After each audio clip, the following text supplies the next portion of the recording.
नाज़रीन, एक दफ़ो ॿीहर पंहिंजे चैनल हकीकत न्यूज़ सां गॾु पंहिंजो प्रोग्राम सचो रॾुआरी में तव्हां सभिनी दोस्तनि खे भलीकार चवां थो। नाज़रीन, अॼु जो प्रोग्राम शहीद मीर अल्ताफ़ हुसैन भयो जी शहादत ते ऐं उनजी ज़िंदगी ते ऐं उनजी सियासी कैरियर ते ऐं उन भय ख़ानदान जी मोहब्बत ते ॻाल्हाईंदासीं। ऐं सुंदड़ी तो जे भेट ॾिना के माक फुड़ा के लुड़क फुड़ा, जिन तोते पंहिंजी जान ॾिनी से पंहिंजो पाण मल्हाए विया। नाज़रीन, शहीद मीर अल्ताफ़ हुसैन भयो नंढपण खां ज़हीन ऐं सुठी तबियत जो मालिक हुयो। हुन इब्तिदाई तालीम बलोचिस्तान कोटिया शहर खां शुरू कई, मैट्रिक ऐं इंटर सखर खां पास कई। उन खां बाद में सिंध यूनिवर्सिटी हैदराबाद खां हुन इंजीनियरिंग कई। इंजीनियरिंग करण खां बाद में हुन अची पंहिंजे शहर शिकारपुर ऐं सिंध जी धरती खे टाइम ॾिनो। नाज़रीन, शहीद मीर अल्ताफ़ हुसैन भयो साहब जी जेकॾहिं मां उनजे मथां किताब लिखां त घटि आहे। हक़ीक़त इन ॻाल्हि जी आहे त शहीद मीर अल्ताफ़ हुसैन भयो साहब इंजीनियरिंग पास करे सभ खां पहिरियां लाड़काणे में SDO रोड स्टोर पंहिंजा फ़राइज़ अंजाम ॾिना। हुन कराची शहर में ड्यूटी कई, उन खां बाद लाड़काणे में कई ऐं हुनजी जिदोजहद सोशल ज़िंदगी जे तरीक़े सां गुज़री ऐं सोशल गुज़ारी। इंसान दोस्त, हॾ ॾोखी, ज़िंदा दिल इंसान ऐं इंसान सां मोहब्बत करण वारो, हर साह वारी शइ सां मोहब्बत करण वारो शख़्सियत हुई। उन खां बाद में शहीद मीर अल्ताफ़ हुसैन भयो साहब जी स्पोर्ट्स सां बि वॾी मोहब्बत हुई, दिलचस्पी हुई। वो असांजे ज़िले शिकारपुर जी A टीम डान क्रिकेट क्लब जो कैप्टन भी हुयो ऐं ओपनर भी हुयो ऐं ऑलराउंडर भी हुयो, बॉलर भी हुयो। हुन जो डान क्रिकेट क्लब में जेखां वधि में वधि मुतासिर हुयो उहो हुयो मोहतरम मोहम्मद हनीफ बलोच साहब, जेको डान क्रिकेट क्लब में उहो भी बैट्समैन ऐं ऑलराउंडर हुयो। इन सां गॾोगॾु हुन पंहिंजी ज़िंदगी सोशल गुज़ारी। हुन ज़िले शिकारपुर में जेको भी ज़िले शिकारपुर जे शहर जे पाड़े जो को भी महले जो माण्हू या ॿार या नौजवान ईंदो हो ऐं चवंदो त भई मीर साहब असां क्रिकेट जी टूर्नामेंट करायूं था ऐं असां सां ताउन कयो वञे, असांजा महिमान ख़ासि भी तव्हां आहियो, त बाक़ाइदे उन नौजवाननि खे सरकार कंदो हुयो, उन सां ताउन कंदो हुयो ऐं उन्हनि जे प्रोग्राम में फाइनल में वञी करे उन्हनि खे पंहिंजा इनाम ॾींदो हुयो। ऐं उन खां अलावा ख़ासि करे को भी पढ़ियल लिखियल नौजवान जेकॾहिं मीर साहब वटि पहुचंदो, चवंदो साईं अॼु मुंहिंजी फीस जी ज़रूरत आहे या मूंखे किताबनि जी ज़रूरत आहे, इन मामले में तमामु बहितरीन ख़ुशि थींदो ऐं देरि न कंदो। छो जो चवंदो जेकॾहिं को ग़रीब जो ॿारु पढ़ी पवे ऐं अॻिते वधी अचे त उन में असांजे शहर जी ऐं मुंहिंजी इज़त आहे। मीर अल्ताफ़ ख़ान भई पंहिंजी ज़िंदगी मुकमिल सचाई सां गुज़ारी ऐं सूफ़ीज़म सां मोहब्बत कई ऐं मोहब्बत करे ॾेखारी। वो जीअं भी फील्ड में वियो हुन साबित करे ॾेखारियो त मोहब्बत कीअं कंदी आहे। शहीद मीर अल्ताफ़ हुसैन भयो साहब ग़रीब नवाज़ हो, केतिरनि ई बुज़ुर्गनि शहीदनि जूं मज़ारूं तामीर करायूं, मदरसनि में ताउन कंदो हुयो, अल्लाह पाक जा घर बनाया, मस्जिदूं तामीर करायूं। उन सां गॾोगॾु शिकारपुर शहर जे केतिरनि ई मिस्कीन यतीमनि जे घरनि में हर महीने जो राशन भी ॾींदो। शिकारपुर में हिकिड़ो दीवान हूंदो हुयो, उनजे दुकान ते चवंदो त वञ बाबा फलाणे दुकान ते वञी पंहिंजे घर जो सामान वठि ऐं उनखे फर्द ॿुधाए त केतिरा आहिनि। जेकॾहिं उनजे घर में फर्द 6 आहिनि या 7 आहिनि त उन 7 जे हिसाब सां महीने जो राशन ॾींदो ऐं उनजो बिल जेको आहे मीर अल्ताफ़ भयो साहब अदा कंदो। मीर अल्ताफ़ साहब इंसान दोस्त इंसान हुयो, यारनि जो यार हुयो। उन ज़िंदगी सॼी खुलियल किताब वांगुरु गुज़ारी। दिले शिकारपुर जो सरमायो हुयो, पर मां जेकॾहिं ईअं चवां त जेकॾहिं असांजी सिंध जो सरमायो, छो जो अहिड़ा पुट मावरूं क़िस्मत सां ॼणंदियूं आहिनि। हर को पंहिंजे लाइ त जीअंदो आहे, पर जेको ॿियनि जे लाइ जीअंदो आहे जीअं उनखे ई चइबो आहे। शहीद जी ज़िंदगी खुलियल किताब वांगुरु गुज़री। असल में जॾहिं मीर साहब लाड़काणे में ड्यूटी ज्वाइनिंग कई त हिन जे भुटे आज़म सां ऐं भुटे साहब जी शहीद ज़ुल्फ़िकार अली भुटे साहब जे प्रोग्राम खां तमामु घणो मुतासिर ऐं हिन जेके उते ड्यूटी जे दौरान जेके बहितरीन कम कया या जेको भी भुटे साहब जो प्रोग्राम हूंदो उहो अटेंड कंदो, ॾिसंदो शौक़ सां, दिल जी गहराइनि सां। पोइ हिकिड़ो ॾींहुं अहिड़ो आयो जो महबूब अली ख़ान, सरदार महबूब अली ख़ान भयो साहब उर्फ़ कोड़ा ख़ान भयो, हुन पंहिंजे फर्ज़ंद शहीद मीर अल्ताफ़ भयो साहब खे इहो हुकुम कयो त बेटा तव्हां हे नौकरी छॾे करे तव्हां सियासत में अचो। जॾहिं सियासत में पंहिंजे पीउ जे लफ़्ज़नि खे इज़त ॾेई नौकरी छॾी, उन खां बाद में महबूब अली भयो उर्फ़ सरदार कोड़ा ख़ान भयो पंहिंजे बाबे सां गॾिजी लाड़काना मीर मुर्तज़ा हाउस में शहीद मीर अल्ताफ़ हुसैन भयो जो हथु ज़ुल्फ़िकार अली भुटे जे हथ में ॾिनो।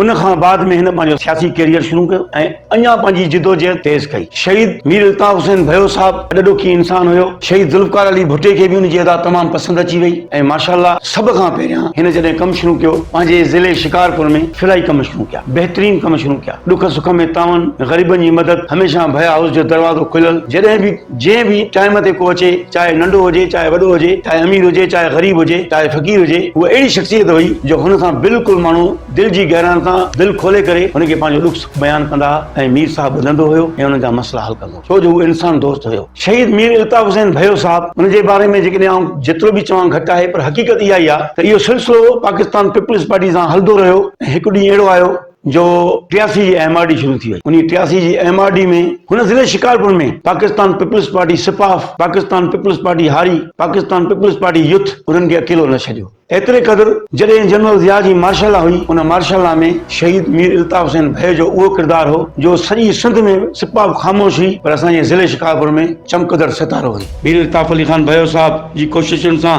सिपाफ लेडीज़ विंग उरूज ते हुई, पर बदकिस्मती सां अॼु सिपाफ लेडीज़ विंग पाकिस्तान में किथे बि नज़र कोन थी अचे। मीर इल्ताफ़ भयो साहब कंहिं बि क़िस्म खां, चाहे जानी मदद हुजे चाहे माली मदद हुजे, पंहिंजे सिपाफ खे, पंहिंजे हारी नारीअ खे, सिंध पीपल्स हारी खे, सिंध पीपल्स यूथ खे कॾहिं बि पाण खां जुदा न कयो, उन सां गॾो गॾु रहियो। एतिरे क़दुरु जो जॾहिं 83 जी MRD शुरू थी, तहरीक शुरू थी, त सभ खां पहिरियां शहीद मीर इल्ताफ़ हुसैन भय साहब गिरफ़्तारी ॾिनी। यकदम उनखे गिरफ़्तार करे सखर सेंट्रल जेल में 3 महीननि लाइ अरेस्ट कयो, 90 ॾींहं। उन खां बाद में फौरन हिनखे 90 ॾींहं खां बाद में फौरन हिनखे कराची सेंट्रल जेल उमाणियो वियो। हिन 3 महीना 90 ॾींहं उते बि काटिया। उन खां बाद में शहीद मीर इल्ताफ़ हुसैन जो को पतो न हुयो त किथे आहे। 1 महीने खां बाद में ख़बर पई त शहीद मीर इल्ताफ़ हुसैन भयो साहब बलोचिस्तान जे मच जेल में आहे। मां ईअं चवंदुसि त इहे वॾियूं कुर्बानियूं आहिनि। हिकु सरदार जो पुटु, ॿियो अमीर ज़मींदार, मगर हुनजी पाकिस्तान पीपल्स पार्टी सां मोहबत, सचाई। मां तव्हांखे पहिरियां बि अर्ज़ु कयो हुउमि त हुनजी मोहबत में हिकु अहिड़ो रंग हो जो उन मोहबत जे रंग में रंगजी वेंदो हो ऐं साबित करे ॾेखारींदो आहे त मूंखे मोहबत करणु ईंदी आहे। शहीद मीर इल्ताफ़ हुसैन भय जे बारे में मां जेकॾहिं ईअं चवां त उहो ज़िले शिकारपुर जो सरमायो हो, त घटि ॻाल्हि आहे सिंध जो सरमायो हो। हुन मुकमिल साबित करे ॾेखारियो त मूंखे पाकिस्तान पीपल्स पार्टी सां मोहबत आहे। मां पाकिस्तान पीपल्स पार्टी जो सिपाही आहियां, मुजाहिद आहियां, बिल्कुलु इन में को शक न आहे। मूंखे उहो ॾींहुं बि यादि आहे, मीर साहब जी हर साल हू पंहिंजी सालगिरह कंदो। उन सालगिरह में पंहिंजा तमामु मोतबर दोस्त ऐं पंहिंजी पार्टी जा जियाला दोस्त ऐं उन खां अलावा उन सां जेके मोहबत करण वारा माण्हू हुया उन्हनि खे घुराईंदो। पोइ ख़ासि करे असांजे सिंध जो रागी, ज़िले शिकारपुर जो क्लासिकल फनकार उस्ताद अब्दुल गफूर सुमरे सां हुनजो वधीक प्यार हूंदो। हुनजो आवाज़, हुनजे ॻाइण जो अंदाज़ मन मोहींदड़ हूंदो। अॼु बि हुनजे मथां सिंध जे राग जी पग आहे। उहो उस्ताद गुलज़ार अली ख़ान जो शागिर्दु हो। उस्ताद गुलज़ार अली ख़ान उस्ताद मंसूर अली ख़ान जो शागिर्दु हुयो कि उन घराणे जो शागिर्दु। पोइ मूंखे यादि आहे त हिकु ॾींहुं उस्ताद अब्दुल गफूर सुमरे के मीर साहब फरमाइश कई त मूंखे पैदल बेकस जी हिकिड़ी काफ़ी ॿुधायो। उस्ताद उन काफ़ीअ जा मूंखे बोल यादि आहिनि। उन प्रोग्राम में असां बि मौजूदु हुयासीं। उन काफ़ीअ जा बोल कुझु अहिड़े तरीक़े जा हुया जो आउं तव्हांखे ॿुधायां थो त पाण पे पैदा कयई कन मां चयुमि इंसान कर, घुर्ज हुई तोखे घणी कन मां चयुमि महिमान कर। शक में मादर तो रखियो यार 10 महीना पेट में, शक में मादर तो रखियो यार 10 महीना पेट में, पाण पे पाली हुते कन मां चयो मैं महिमान कर। जॾहिं उहो क्लासिकल अंदाज़ में ऐं उन राग जे रिदम में जॾहिं उस्ताद अब्दुल गफूर सुमरे उनखे ॿुधायो आहे त मूंखे उहा घड़ी न विसरंदी आहे, उहा राति न विसरंदी आहे। मीर साहब जे अखियूं लुड़क हुया ऐं हू पंहिंजे रुमाल सां साफ़ कंदो रहियो। मां तव्हांखे पहिरियां बि हक़ीक़त कई त मीर साहब जेको आहे पंहिंजी ज़िंदगी में जंहिं फील्ड में रहियो उन सां मोहबत कयईं। हुनजी राग सां, सूफ़ीज़म सां बि मोहबत हुई। जंहिं उस्ताद जो मां तव्हांखे ज़िक्र कयो, ज़िले शिकारपुर जो क्लासिकल फनकार उस्ताद अब्दुल गफूर सुमरो, अॼु बि उहो हले आया था ऐं ख़ैरपुर यूनिवर्सिटी में म्यूज़िकल डायरेक्टर आहे ऐं सिंध जे राग जी उनजे मथां पग आहे। मीर इल्ताफ़ हुसैन भय साहब जंहिं बि मंज़िल में क़दम रखियो उन मंज़िल खे अबूर कयो। हुन पंहिंजी सियासी कैरियर में जिथे बि हुनखे मुक़ाबले जी टिकट मिली, जंहिं बि तक ते मिली, बाक़ाइदे कामयाबी माणी ऐं वॾे मान सां कामयाबी माणी ऐं इज़त सां कामयाबी माणी, जंहिंजो को मिसाल ई न आहे। नाज़रीन, जेकॾहिं असां मीर इल्ताफ़ हुसैन भय साहब जे सियासी कैरियर ते ॻाल्हायूं त MRD जी मूवमेंट ख़तम थियण खां पोइ 1987 में पाकिस्तान पीपल्स पार्टी ज़िले शिकारपुर जो सेक्रेटरी थियो। उन खां बाद में 1990 में डिवीज़न लाड़काने जो सेक्रेटरी जनरल रहियो। नाज़रीन, जॾहिं इलेक्शन जो वक़्तु आयो त पाकिस्तान पीपल्स पार्टी मीर इल्ताफ़ हुसैन भय साहब खे 8 अक्टूबर सन 1988 जी इलेक्शन दौरान मीर इल्ताफ़ हुसैन भयो, इब्राहिम जतोई, अब्दुल कादिर घुमरो, नादर हुसैन कमारियो, आगा तारिक खान पठान जन इलेक्शन में हिस्सो वरितो। सन 1988 जी इलेक्शन दौरान मरहूम आगा गुलाम नबी खान पठान जन शहीद मीर इल्ताफ़ हुसैन भयो जन खे आज़ाद उम्मीदवार तौर बिहारियो। उन वक़्त जे सूबाई तक ते आफ्ताब शाबान मीरानी खे मिली हुई। पोइ उन जे ख़िलाफ़ आज़ाद उम्मीदवार तौर बिहारियो हुयो। आगा साहब आगा गुलाम नबी खान उहो चयो हुयसि आख़िरी राति ताईं बीठो रहिजांइ, जेसीं ताईं मोहतरमा बेनज़ीर भुट्टो साहिबा तव्हां सां राब्तो न करे तेसीं ताईं बीठो रहिजांइ। पोइ ईअं ई थियो। इलेक्शन खां 1 ॾींहुं अॻु में मोहतरमा बेनज़ीर भुट्टो जन मीर साहब ॾे कॉल कई ऐं चयाईं इल्ताफ़ बैठ जाओ। पोइ मीर इल्ताफ़ हुसैन भयो चयो मैं बैठ रहा हूं मोहतरमा। उन खां पोइ बेगम नसरत भुट्टो साहिबा मीर साहब ॾांहुं भयो हाउस आई ऐं आफ्ताब शाबान मीरानी जे मुक़ाबले में मीर साहब खां हथ खणायो वियो। यादि रहे 16 अक्टूबर 1990 में जॾहिं इलेक्शन में NA 205 ते हिन खे नामज़द उम्मीदवार कयो वियो नेशनल असेंबली जो, त हिन जे मुक़ाबले में सरदार मुमताज अली खान भुट्टो हुयो ऐं हुन सरदार मुमताज अली खान भुट्टे खे 42,000 वोटनि जी शिकस्त ॾिनी। मुमताज भुट्टे साहब 10,000 वोट खया, शहीद मीर अल्ताफ हुसैन भय साहब 52,000 वोट खया। साबित करे ॾेखारे त मां पाकिस्तान पीपल्स पार्टी जो सचो सिपाही ऐं हुन जो वर्कर आहियां ऐं जानसार आहियां। असल में नाज़रीन, जेकी मीर अल्ताफ हुसैन भयो साहब मुमताज भुट्टे खे शिकस्त ॾिनी, उहा सिर्फ़ इन करे शिकस्त ॾिनी त हुन जो चाह पाकिस्तान पीपल्स पार्टी सां हुयो, उन सां गॾोगॾु जेकी हुन अवाम सां मोहबत रखी, जेको हुन अवाम सां मिलाप रखियो, जंहिं फ़क़ीर जी, हारीअ जी, नारीअ जी, स्टूडेंट जी, शागिर्द जी, सिपाह जी, पीपल्स यूथ जी, पीपल्स हारी कमेटी जी, हर जवान जी ख़िदमत कई ऐं हर मिसकीन जो हथ ॾोखी रहियो, यतीमनि जो साथ ॾिनई। उनजी आवाज़ बाक़ाइदे परे परे ताईं पहुतो ऐं हुननि बाक़ाइदे सभिनी लबेक ॾेई करे मीर अल्ताफ हुसैन भय साहब खे कामयाबी ॾिनी ऐं मुमताज भुट्टो खे शिकस्त मिली। उन खां पोइ सन 1993 में मोहतरमा बेनज़ीर भुट्टो साहिबा शहीद मीर अल्ताफ हुसैन भय साहब खे सिंध जो डिप्टी जनरल सेक्रेटरी। नाज़रीन, आऊं तव्हांखे इहा बि हक़ीक़त ॿुधायां त 1993 में जॾहिं इलेक्शन थी त उनजो मुक़ाबलो आगा मेजर अतम अहमद खान सां, उन्हीअ में बि मीर अल्ताफ खान भयो साहब खे फतेह नसीब थी। आगा मेजर अतम अहमद साहब 17,000 वोट खया ऐं मीर अल्ताफ हुसैन भय साहब 38,000 वोट खया ऐं कामयाबी मानी। नाज़रीन, मीर अल्ताफ हुसैन भयो ऐं भया हाउस जी सियासत ऐं भय ख़ानदान जी सियासत मुकमिल किताब वांगुरु आहे। हुननि बाक़ाइदे अवाम खे, पंहिंजे तक खे, पंहिंजे सिंध जे हर उन माण्हू खे टाइम ॾिनो ऐं उनजी इज़त कयईं, उनजो उनखे फ़ैसिलो लबेक थी मिलियो, कामयाबी मिली। अॼु ॾींहं ताईं पाकिस्तान पीपल्स पार्टी सां उन्हनि जे वजूद में मौजूद आहे ऐं उहे पाकिस्तान पीपल्स पार्टी जे वजूद में आहिनि, जिन अॼु ॾींहं ताईं पाकिस्तान पीपल्स पार्टी खे छॾियो न आहे। मीर अल्ताफ हुसैन भयो इलेक्शन खटण खां बाद में मीर अल्ताफ हुसैन भयो साहब पार्लियामेंट सेक्रेटरी हाउसिंग वर्क्स जो मेंबर थियो। उन खां बाद में RBOD जो चेयरमैन थियो। वरी उन खां बाद में 19 दिसंबर ते मेयर PIA बोर्ड पाकिस्तान थियो। 1996 में इंजीनियरिंग काउंसिल इलेक्शन विढ़ियो। इलेक्शन 1996 खां पहिरियां शहादत माणी, 19 दिसंबर शहादत माणी। उन खां पोइ जॾहिं इंजीनियरिंग काउंसिल जो रिज़ल्ट आयो त मीर अल्ताफ हुसैन भयो उन में बि वॾी अक्सरियत सां कामयाबी। पाकिस्तान पीपल्स पार्टी जी हुकूमत में मीर अल्ताफ अली खान भयो साहब जन खे पाकिस्तान क्रिकेट बोर्ड जो चेयरमैन बनायो पियो आहे। मोहतरमा बेनज़ीर भुट्टो साहब जन जी मीर साहब खे रिक्वेस्ट कई त PCB जो चेयरमैन माजिद खान खे बणायो। ते मीर साहब शहीद मोहतरमा बेनज़ीर भुट्टो खे चयो त मोहतरमा तव्हां भली माजिद खान खे PCB जो चेयरमैन ऐं ॿिया खोड़ सारा इदारनि जो सरबराह पिणु रहियो। 1995 में डिजिटल टेलीफोन एक्सचेंज जो इफ्तिताह थियो ज़िले शिकारपुर में कॉलेज रोड ते, जेका हेलीपैड ठाहियो वियो। जॾहिं मोहतरमा बेनज़ीर भुट्टो ज़िले शिकारपुर सिंध में आई ऐं टेलीफोन एक्सचेंज जो इफ्तिताह कयो। इन इफ्तिताह जे प्रोग्राम में मोहतरमा बेनज़ीर भुट्टो साहिबा शहीद मीर अल्ताफ हुसैन भई जी कारकर्दगी खां तमामु मुतासिर हुई ऐं बिल्कुलु उनखे वॾो मान इज़त ॾींदी। मोहतरमा तमामु हुन मां मुतासिर हुई। मोहतरमा उन प्रोग्राम में उन स्टेज ते चढ़ी करे बाक़ाइदे ईअं चयो त मूंखे 2 न पर मूंखे 3 भाउर आहिनि। हिकु मुंहिंजो मीर मुर्तज़ा आहे, ॿियो मुंहिंजो भाउ शहीद खानवाज़ भुट्टो आहे ऐं टियों मुंहिंजो भाउ मीर अल्ताफ हुसैन भयो आहे। ऐं मोहतरमा इन लफ़्ज़नि सां बयानु कयो त केर बि मुंहिंजो सियासी भाउ जेको वेठो आहे इन खे दिलि ते न वठो। हे मुंहिंजो ज़ाती जेको आहे ख़्यालनि जो इज़हार आहे, जेको मां मीर जे हक़ीक़त तव्हांखे बयानु कयां थो। मुंहिंजा 2 न पर 3 भाउर आहिनि। मीर अल्ताफ हुसैन भयो साहब जो हिकु हक़ीक़ी तव्हांखे हवालो ॾियां थो त हू ज़ात पात रंग नस्ल बिल्कुलु न ॾिस, ईअं बि न ॾिसंदो त हे ज़िले शिकारपुर जो आहे या मुंहिंजे तक जो आहे। बिल्कुलु सिर्फ़ु हो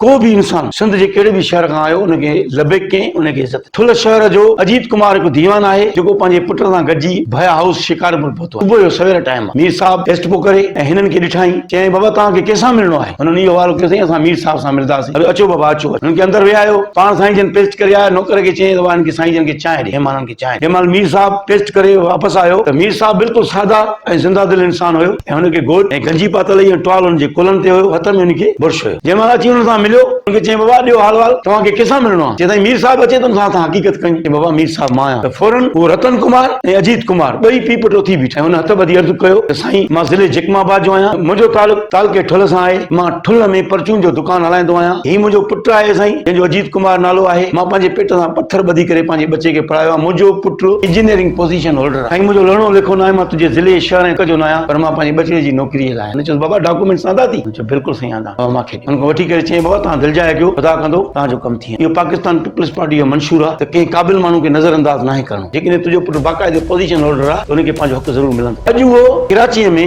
SSGC डिपार्टमेंट स्वीगेस में कराची मली ज़िले जो ज़ोनल चीफ आहे। उहो अॼु बि पंहिंजी ड्यूटी जा फ़राइज़ अंजाम ॾिए थो। उन खां पोइ मीर साहब जा फर्ज़ंद पंहिंजे पीउ जे नक्शे क़दम ते हली करे पाकिस्तान पीपल्स पार्टी सां साथ निभायो आहे। अॼु बि पाकिस्तान पीपल्स पार्टी जे वजूद में दाख़िल आहिनि ऐं पाकिस्तान पीपल्स पार्टी भया हाउस जे वजूद में दाख़िल आहे। 2013 जी इलेक्शन में मीर बाबर खान भयो साहब जन खानपुर तक ते इलेक्शन विढ़िया कामयाबी हासिल कई। कुछ सियासी इख्तिलाफ़नि जे करे मीर साहब खे नाअहल करार कयो वियो। उन खां बाद में उन तक ते मीर अल्ताफ अली खान जे फर्जंद मीर आबिद अली खान भयो साहब जन खे ॿीहर कामयाबी हासिल कई। हालांकि खानपुर तालुको पाकिस्तान पीपल्स पार्टी जो तक ई न हुयो, पर पोइ बि ॿिन्ही भाउरनि पंहिंजे बाबे जे मीर अल्ताफ अली खान भयो जे नक्शे कदम ते हली करे पंहिंजा फर्ज़ पाण निभाया ऐं पाण मनायो। अहिड़े तरीक़े सां मीर आबिद अली खान भयो साहब 18 वारी इलेक्शन में भी नेशनल असेंबली जी सीट ते वॾी लीड सां कामयाबी हासिल कई। तालुके खानपुर मां NA 198 ते नॉमिनेट नेशनल असेंबली जो उम्मीदवार कयो वियो। उते बि उन कामयाबी माणी। शहीद मीर अल्ताफ जी शहादत खां पोइ उनजे विछोड़े खां पोइ उनजे बचड़नि भी पंहिंजे बाबे जे नक्शे कदम ते पाकिस्तान पीपल्स पार्टी सां मुकमिल साथ ॾिनो आहे। मुकमिल साथ ॾिनो आहे। अॼु बि उहे पाकिस्तान पीपल्स पार्टी जे वजूद में आहिनि ऐं उनजे वजूद में ख़ुदि पाकिस्तान पीपल्स पार्टी भी। यादि रहे पाकिस्तान पीपल्स पार्टी में भयो ख़ानदान जूं वॾियूं कुर्बानियूं आहिनि ऐं हू भयो ख़ानदान उहा शख्सियत आहे जेकॾहिं पाकिस्तान पीपल्स पार्टी ज़िले शिकापुर जी जॻह ते कंहिं बि ज़िले में उनखे कैंडिडेट करण त हू कामयाबी माणे सघनि तो। उहे शहीद मीर अल्ताफ हुसैन भयो जा फर्ज़ंद आहिनि ऐं उहे अॼु बि पंहिंजे बदन में, पंहिंजे जिस्म में, पंहिंजी हलचल में, पंहिंजी अदा में मीर जी ख़ुशबू रखियूं अचनि। नाज़रीन यादि रहे भयो ख़ानदान जी सियासत पाकिस्तान पीपल्स पार्टी सां वफ़ा इंसान दोस्त उन्हनि साबित करे ॾेखारियो। चाहे उहा 1990 जी इलेक्शन हुजे, 1993 जी इलेक्शन हुजे, 2008 जी इलेक्शन हुजे या 2013 जी हुजे या 2018 जी हुजे, सभ में कामयाबी माणी ऐं सुठे मार्जन सां कामयाबी माणी। जंहिं जाइ ते न उनजो शहर हुयो पर उन तक में बि माना पंहिंजो पाण खे मनायो ऐं उते बि कामयाबी हासिल कई ऐं पाकिस्तान पीपल्स पार्टी खे साबित करे ॾेखारियो असां पाकिस्तान पीपल्स पार्टी जा सरमाया आहियूं ऐं पाकिस्तान पीपल्स पार्टी जा असां सिपाही ऐं जानसार आहियूं। हिन वक़्त बि पाकिस्तान पीपल्स पार्टी भयो ख़ानदान जे कंहिं बि फ़र्द खे टिकट न ॾिनी, पर उनजे बावजूद बि पाकिस्तान पीपल्स पार्टी सां कुलो कुलो में मिलाए बाक़ाइदे जिदोजहद उन्हनि जी जारी आहे ऐं इंशाअल्लाह ताला हू साबित करे ॾेखारींदा असां पाकिस्तान पीपल्स पार्टी जा